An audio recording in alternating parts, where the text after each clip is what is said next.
Elara had never known a world beyond the cold, sterile walls of her cell.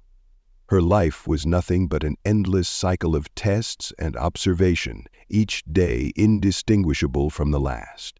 From the moment she had awoken on the operating table, her memories shattered like broken glass. She had been a specimen, a creature of science rather than a person. Her body, a twisted blend of human and alien genetics, had made her an anomaly, a freak in the eyes of those who had created her. Her existence was a result of ambition gone too far, a reckless pursuit of the impossible.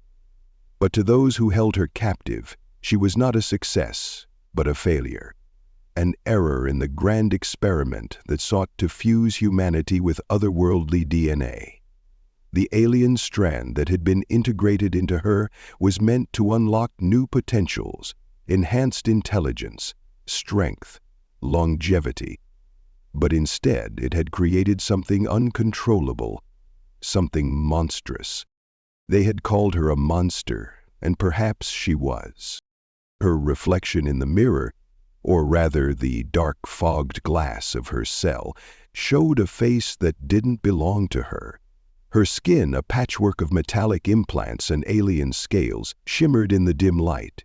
The intricate web of cybernetic circuitry that traced across her arms and legs glowed faintly beneath her synthetic skin, an eerie reminder of the human technology fused into her body. Her hair, once a deep brown, had grown streaked with silver, its unnatural length a constant reminder of the years spent imprisoned within these walls. It wasn't just her appearance that set her apart. It was her isolation. No one spoke to her, not truly. There were guards, scientists, and government officials who would sometimes enter her cell to run their experiments or take notes, but they were never kind. They kept their distance, their eyes filled with suspicion, fear, and a cold clinical detachment. They saw her as an object, an artifact to be studied, dissected, and ultimately disposed of when their work was done. Elara had learned long ago to keep her distance, to avoid looking into their eyes when they stared at her as though she were less than human. She could feel their disdain, their disgust. But in those quiet moments when she was left alone in her cell, she wondered. She wondered if there was more to life than this, if there was a place where she could belong. The outside world, beyond the confines of this fortress-like facility, was a mystery to her. The guards spoke in hushed tones about it. The cities, the people, the vast stretches of land. But it all seemed so far away, like a dream that could never be touched. The stars, too, called to her. Sometimes, when the night sky was visible through the small window in her room, Elara would gaze at the distant lights and imagine what it would be like to fly among them, to touch them, to escape the darkness that had surrounded her for so long. But no one would ever come for her. No one ever came for monsters. She was too dangerous, too unpredictable, too other. Then, one day, he came. Dr. Jonas Voss was unlike the others. He wasn't like the cold, indifferent scientists who shuffled in and out of her cell, taking notes and pushing her to her limits. No, Jonas was different. At first, she thought it was just another inspection, just another day of experiments. But as the days passed, she began to notice something. A shift in his demeanor. He wasn't afraid of her. Jonas was a man with his own scars, though she could never understand them. His once bright eyes were now shadowed with something that Elara couldn't quite place. A sense of loss, of failure, of guilt. His face, while handsome in a way, seemed always etched with the weight of things unsaid. His hands, long and precise, were often seen flipping through reports, scribbling notes in the margins of his observations. But it wasn't just the cold facts that caught his attention. Sometimes, when he looked at her, Elara could feel the warmth in his gaze.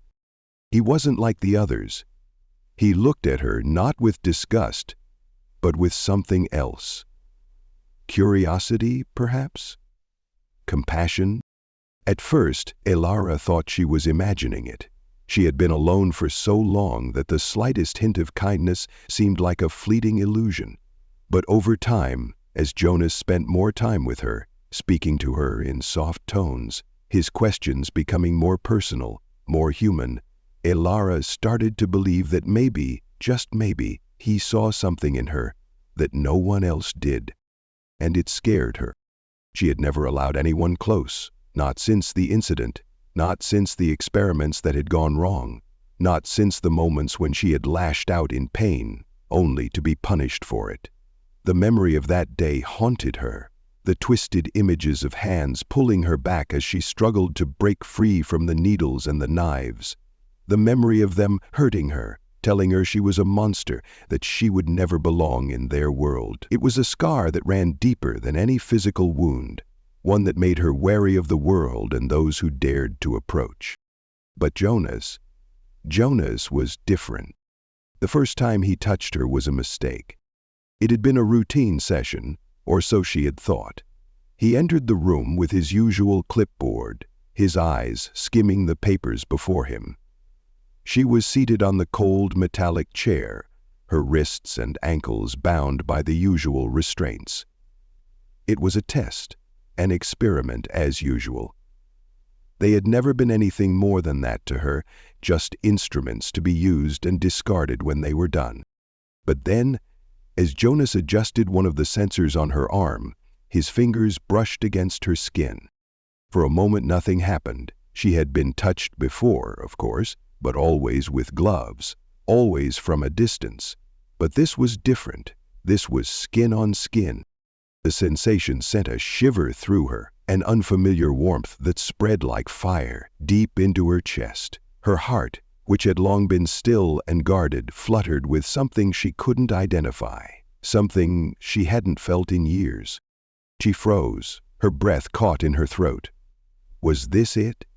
Was this the moment when everything changed? Jonas, unaware of the turmoil his touch had caused, continued his work, his movements precise and deliberate. But something had shifted between them, something unspoken.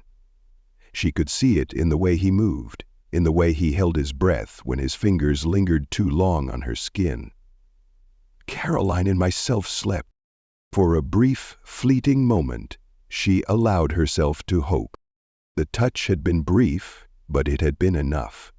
It shattered something inside her, a wall she didn't even know she had built.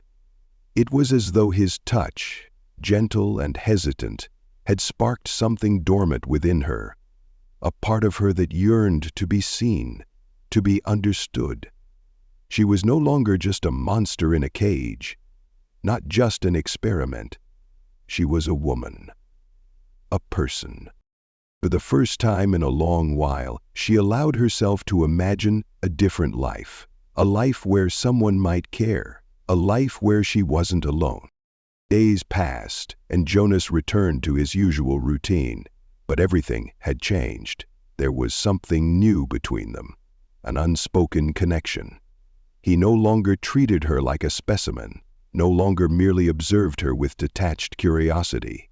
Instead, there was a tenderness in his gaze, a quiet understanding that passed between them in every look, every word. It was as though he had finally seen her, not as the monster they had labeled her, but as the person she was. And it terrified her. But still she couldn't help herself. She began to look forward to his visits. She found herself waiting for the soft click of the door unlocking, for the sound of his voice as he spoke to her, as he asked her questions. She started to trust him bit by bit. But it wasn't enough. She wanted more. She wanted the touch again, that fleeting connection that had sparked something deep inside her. She didn't know what it was, only that it was something she couldn't ignore. And then, one night, when the silence in her cell felt unbearable, Jonas came to her once more. This time there was no clipboard, no experiments. There were only the two of them, standing in the dimly lit room, the air between them thick with unspoken words. "We are..." Jonas stepped forward, his gaze never leaving hers. Slowly, cautiously, he extended his hand. "I won't hurt you," he whispered. Ilara stared at his hand for a long moment, her heart racing in her chest. She could feel the weight of the decision pressing down on her, but for the first time in her life, she didn't hesitate. She reached out, her fingers trembling as they brushed against his. And in that moment, everything changed. Ilara had spent years locked away in the sterile prison. The same walls, the same harsh lighting, the same cold indifference. The sounds of machinery and the humming of the security system were her only companions. For someone like her, an experiment, a failed one in their eyes, there was no room for humanity, no space for emotions. Her entire existence had been reduced to a series of tests, prodded and poked, examined and manipulated. They treated her like a lab animal, observing her every move, recording every reaction, and treating her as nothing more than the product of a science gone wrong. She had once been a woman with hopes, dreams, and a future, until they had made her this way. Ilara couldn't even remember what it had been like to live a normal life. Her memories before the experiments were blurry fragments, like the faint whispers of a distant past that she could never fully grasp. All she had now was the body she had been given, a patchwork of human and alien DNA, and the terrifying, unnatural changes that had come with it. Her body was both a marvel and a curse. The alien genetic material that had been fused with her had altered her on a cellular level. Her skin was a patchwork of metallic scales and cybernetic enhancements, constantly shifting and adjusting to her environment. Her eyes had once been human, but now they glowed faintly, the pupils slitted like some nocturnal predator. Her hair, long and silver, seemed to move as if it had a mind of its own, intertwining with the web of neural enhancements beneath her skin. There were moments, late at night when the facility was silent, that Ilara would stare at her reflection.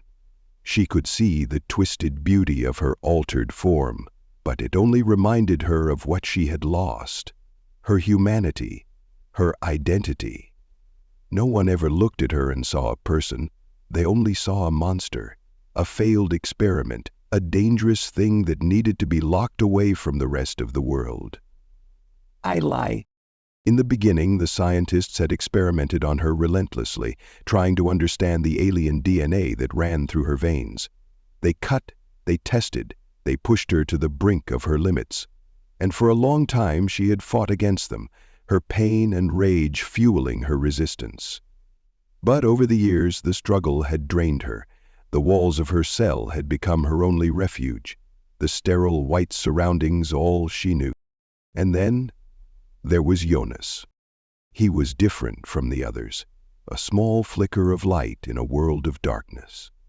He had first arrived at the facility shortly after she had been brought here, and he had been one of the scientists assigned to study her. He was no stranger to failure himself.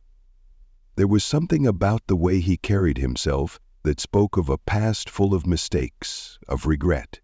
Jonas had been part of a research team that had once been at the forefront of genetic engineering, but his work had pushed boundaries that had led to his fall from grace.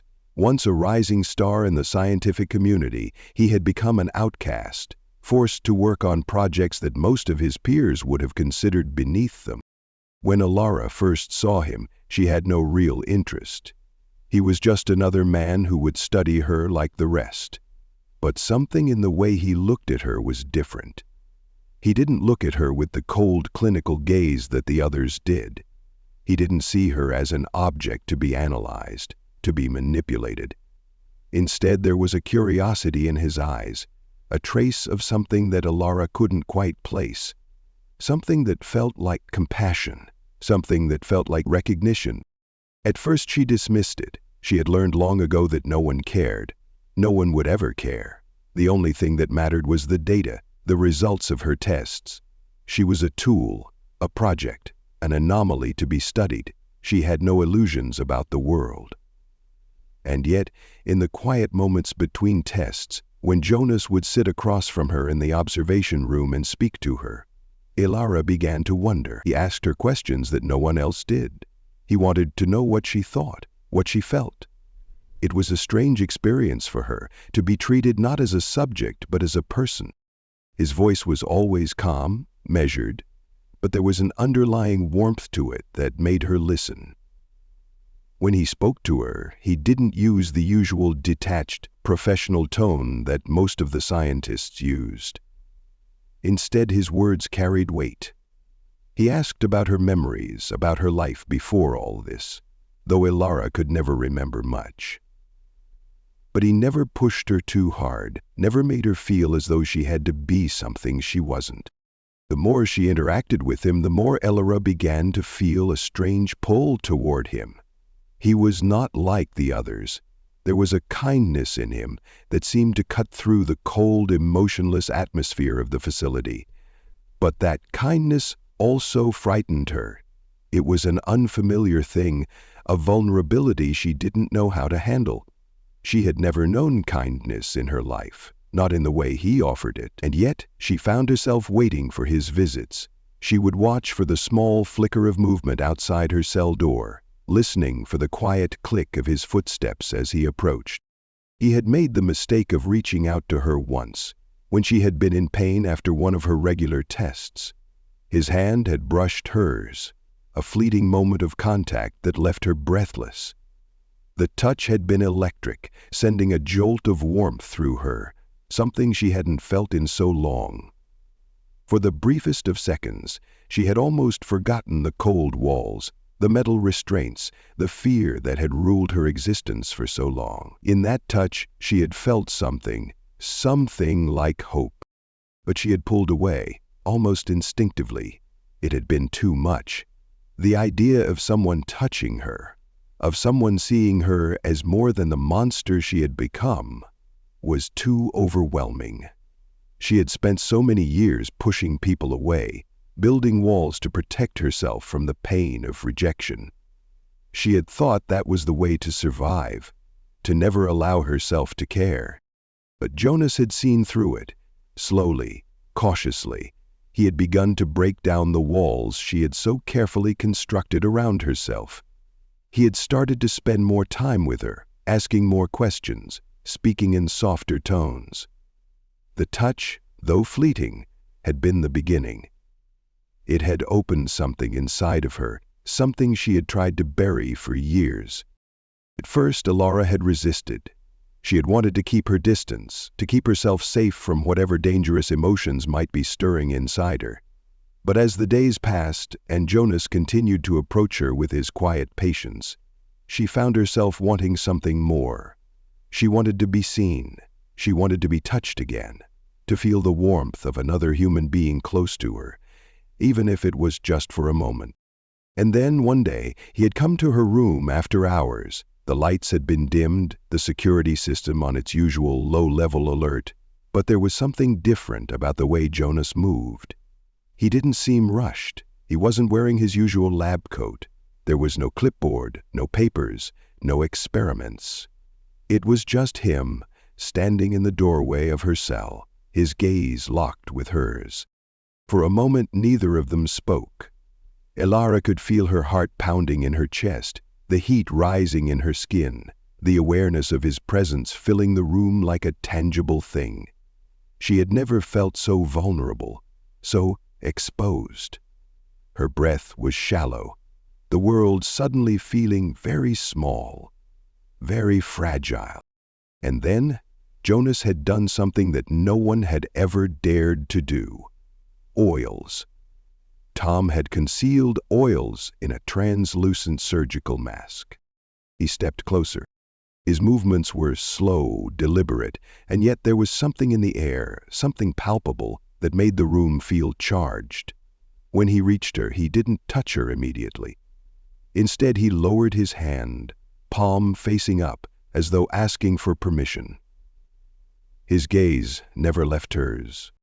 "I won't hurt you," he said, his voice barely a whisper, but the words seemed to echo in her mind. "I just want to help." Alex was surprised at the healing power that this woman possessed. Ilara stared at his hand for a long time, her body frozen in indecision.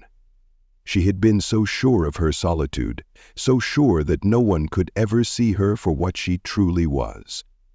She had lived so long in the belief that she was a monster, that no one could ever love her, care for her, or even want to touch her. But in his eyes, there was no judgment, there was no fear, just a quiet hope. In that moment, she knew that if she reached out, if she took his hand, everything would change. She would be crossing a line, stepping into a place where she couldn't go back. But something inside her, something that had been dormant for so long, urged her to take the leap. With trembling fingers, Elara reached out. The moment their hands met, something inside her broke free.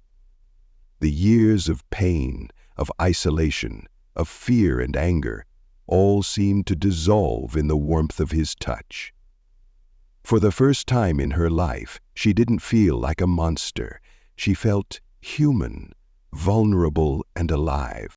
And as Jonas gently held her hand, as his warmth spread through her, Elara allowed herself to believe that maybe, just maybe, she was more than the monster they had made her out to be. Elara's world had always been cold and suffocating.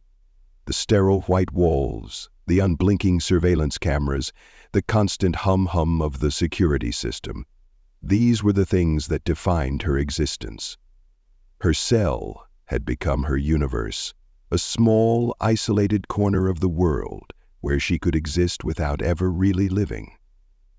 There had been a time, long ago, before the experiments began, that she had imagined a life beyond these walls, a life where she wasn't a monster but a woman, free to make her own choices. But that life had slipped away like sand through her fingers, leaving only fragments of a past she could no longer remember clearly. The experiments had erased everything, from her memories to her sense of self. Elara had tried to fight back, of course. There had been moments, brief and desperate, when she had lashed out against the ones who'd trapped her here. But she had learned that resistance was futile. No matter how hard she struggled, they always had the upper hand. The technology embedded in her, the alien DNA woven into her cells, made her more powerful than any ordinary person. But it was also what made her dangerous. It was why they feared her. She had been a child when they had first started their experiments on her, her body nothing more than a blank canvas for their twisted vision of genetic engineering. They had claimed they wanted to create something greater than humanity, to bridge the gap between species, to evolve beyond the limitations of human biology.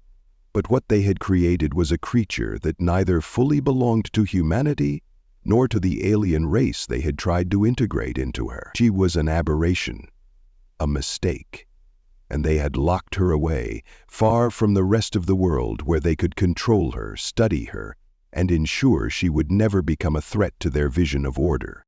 But somewhere deep inside her, beyond the metal and the wires, beyond the alien DNA that hummed in her blood, Elara was still a person.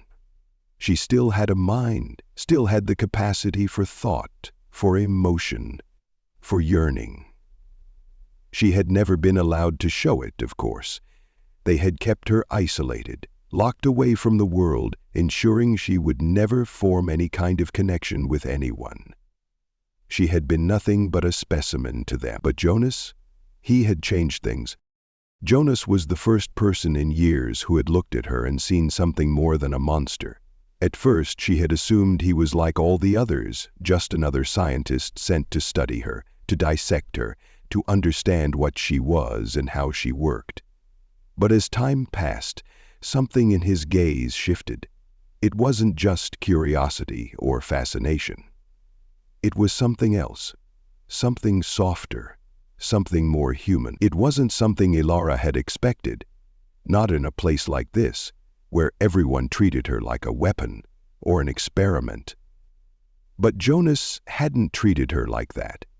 He had looked at her with empathy, as if he saw the person buried beneath the layers of cybernetic skin and alien cells. In the beginning, Elara had been wary. She hadn't trusted anyone in years. The last time she had trusted someone, they had betrayed her. But Jonas had been different. Slowly, over time, he had gained her trust. He had never pushed her, never tried to force her to remember things she couldn't recall, never tried to pry into her mind. Instead, he had simply been there. He had spoken to her as though she were human, as though she had worth beyond the walls of her cell. Their conversations had started out small, questions about her past, her memories, the things she had once known. But over time, they had become something more. They had talked about everything, about life, about the world outside the facility, about the things they both missed. Even though Jonas had never really known the kind of life Ilara had been taken from. And through it all, Ilara had come to realize something. She was not as alone as she had once believed.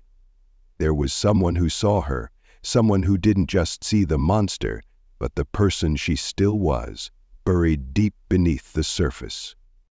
That touch, that brief moment when Jonas had reached out and made contact with her for the first time, had changed everything. It was as if a dam had broken inside of her, and all the emotions she had spent years suppressing came flooding to the surface. She hadn't expected it to feel like that. So warm, so alive, so real. It had been a simple touch, just his hand brushing against hers, but it had shattered the walls she had built around her heart. For the first time in years, she had felt something other than anger, fear, or despair. She had felt hope. It had terrified her, this feeling, because she wasn't used to it. She didn't know how to handle it. She had spent so long telling herself that she was beyond redemption, beyond human connection, that to feel anything again was like an alien sensation, foreign and dangerous. But despite the fear, despite the confusion, Ilara had allowed herself to indulge in the hope that maybe, just maybe, there was a chance for her to be more than the monster they had made her into. And now, as Jonas stood before her, his hand extended in quiet invitation, Ilara felt that same rush of uncertainty course through her. But this time, she didn't pull away. She didn't retreat into herself. Instead, she stepped forward. Slowly, cautiously, but with a resolve she hadn't known she was capable of, she reached out. The moment their fingers touched, something shifted between them. The room seemed to shrink, the air thick with the electricity of their connection. Ilara's heart raced in her chest, and for a fleeting moment she was no longer the experiment, the subject, the prisoner. She was just a woman, reaching for something real, something tangible. Jonas's touch was warm and steady, and it grounded her in a way nothing else had before. She wanted to close her eyes and lose herself in the feeling, to let herself believe that there was more to life than the cold, emotionless world she had known. But the weight of their situation was still there, pressing down on her, reminding her that they were both trapped in a world that didn't understand them, didn't care for them. Jonas's hand lingered, and Ilara's breath caught in her throat. She could feel the heat of his touch, could feel the way his fingers tightened ever so slightly around hers, as if he too was trying to make sense of what was happening between them. But it wasn't just about the touch. It was about everything that had led up to this moment. The quiet conversations, the small gestures, the understanding that had blossomed between them like a fragile flower in the midst of the harshest winter. "What are we doing?" Ilara asked, her voice barely a whisper. The words seemed to hang in the air between them, heavy with the weight of their shared history, their shared isolation. Jonas didn't answer immediately. Instead, he took a step closer, his eyes searching hers as though he were trying to read her, trying to understand what was going on inside her mind. His gaze softened, and for a moment, Ilara could see the uncertainty in his eyes, the same fear and vulnerability that she had seen in herself so many times. "I don't know," Jonas said finally, his voice quiet but firm. "But I do know this. Whatever happens, I won't leave you. I won't treat you like they do." You're not a monster, Elara. You're a person, and you deserve to be free." "Let's be free," Jonah said. "Hand me over," she repeated. The words hit her like a physical blow, knocking the breath from her lungs. She hadn't realized until that moment just how badly she had needed to hear them.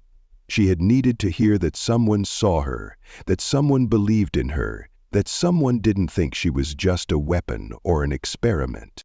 Jonas's words seemed to cut through the years of isolation, of rejection, of pain. For the first time in her life, she felt like she mattered. Not as a monster, not as a project, but as a person. And as she looked into his eyes, she realized that maybe, just maybe, there was a way out of this prison. Maybe, for once, she didn't have to be alone. She squeezed his hand, the gesture small but filled with meaning. She didn't know what the future held, didn't know what would come of this strange, fragile connection between them. But she knew one thing: she wasn't alone anymore. For the first time in years, Elara allowed herself to believe in the possibility of something different, something better.